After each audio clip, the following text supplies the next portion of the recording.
Well, good evening, friends. Mark Holmes here, and as always, I want to thank you all for watching, commenting, subscribing, and being part of the Jobu Sports Report. Without you guys and you ladies, this literally does not work.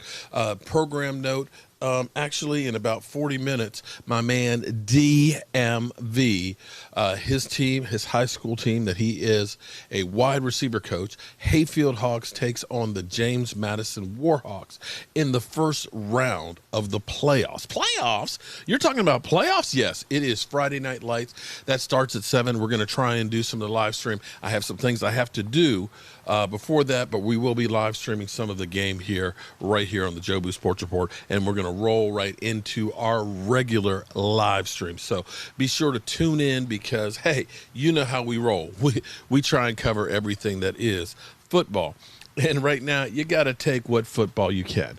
So let's have an update on some of the things that are happening across the NFL, as well as with the Dallas Cowboys. Currently, the NFLPA is telling their players and the NFL, we don't need no stinking practice in person. They want to go fully virtual reality workouts this offseason. Well, let's be clear here. I don't know if this is solely about COVID as it is, we just don't want to practice. We got to understand that when the NFL did the collective bargaining agreement, not just this past year, but several years before, the big thing, the cookie that the NFL Players Association was really hooked on was reducing the amount of workouts. We went from 2-a-day practices, special teams in between, to 1 padded practice, and now literally only having 14 padded practices during training camp, as well as only 11 during the season. That's it. 25 padded practices. So for the NFLPA to say, you know what, I don't think it's safe for us to come to the facilities to work out. We'd rather just work out at home, via computer, via the internet. We'll let you know that we're taking care of business. That's, of course, what the NFLPA would love to be able to do for the players and say, hey, look what we did. You can stay wherever you are in this offseason, and you can go ahead and do your workouts from home. I'm sure the NFL is going to be looking at this differently and saying, oh, hell no. We went through this last year. That's why we had a rash of injuries, because literally we weren't there to make sure that your guys were in shape, that your injuries had healed up, that, in fact, you're getting therapy from those postseason surgeries. So we'll see how that works out. Maybe the NFL, the NFLPA butt heads on that. In other news, something that's going to be interesting is, and this actually makes sense from the standpoint of the NFL allowing this, they're going to be relaxing the rules on number changes. So it's not going to be as rigid as it used to be. For example, quarterbacks can now be 1 to 19. 1 to 19. Okay, no major change there.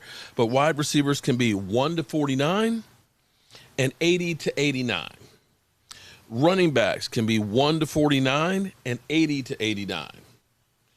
Tight ends, 1 to 49, 80 to 89. D-backs, 1 to 49. Linebackers, 1 to 59 and 90 to 99. Offensive line, 50 to 79. Defensive line, 50 to 79 and 90 to 99. So that's where they're expecting these to go into effect. So I don't know what to tell you on that one. In fact, I can't see the NFL saying no to that one because of the dollars and cents that are involved. Let's say you have CeeDee Lamb go from 88. Everybody out there, we bought an 88 jersey because we want to be CeeDee Lamb. And then he changes to the number 2.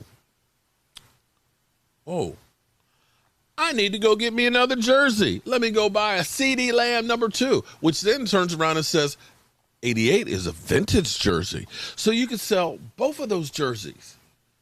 Yeah, it's about the cheddar. It's about the money. Don't let them, don't let them fool you to think that we just looking out for the players, giving them a little more freedom. NFL don't do anything unless it's about getting paid.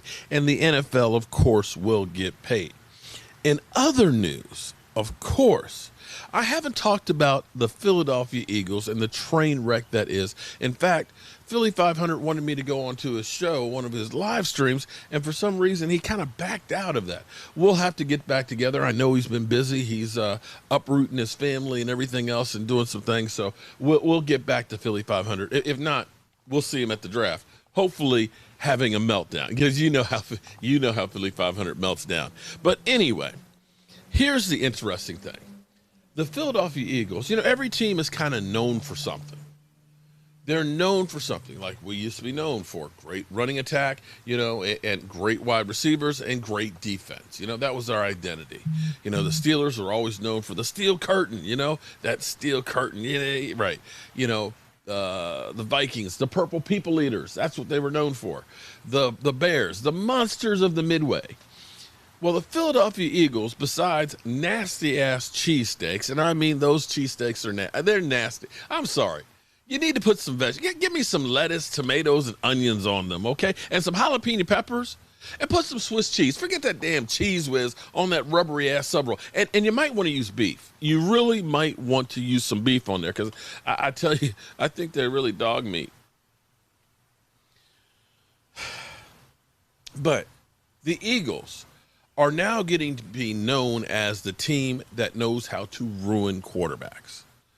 It was funny because back in 2017, people thought that the Eagles had the best quarterback situation out there. Oh, my God. They got this young gun in Carson Wentz who can do things that other quarterbacks can't do. But not only that, they had Nick Foles, Super Bowl winning Nick Foles. Yeah. Nick Foles goes to Jacksonville, then to Chicago, and who knows where he's going to be next. Carson Wentz goes down the toilet and goes, of course, now to Indianapolis, trying to resurrect his career. If that wasn't good enough, they drafted wow. They drafted a quarterback, and then they undercut him after dissing Carson Wentz by taking him out in a winnable game. So the Eagles, who are known now to screw up quarterbacks, who have now taken their quarterback after allowing him to change his number,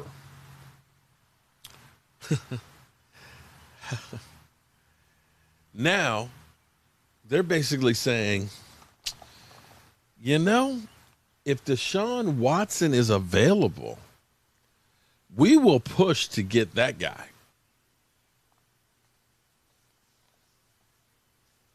I'm trying to understand something here, because the things that the Eagles have done has literally undermined their quarterback, because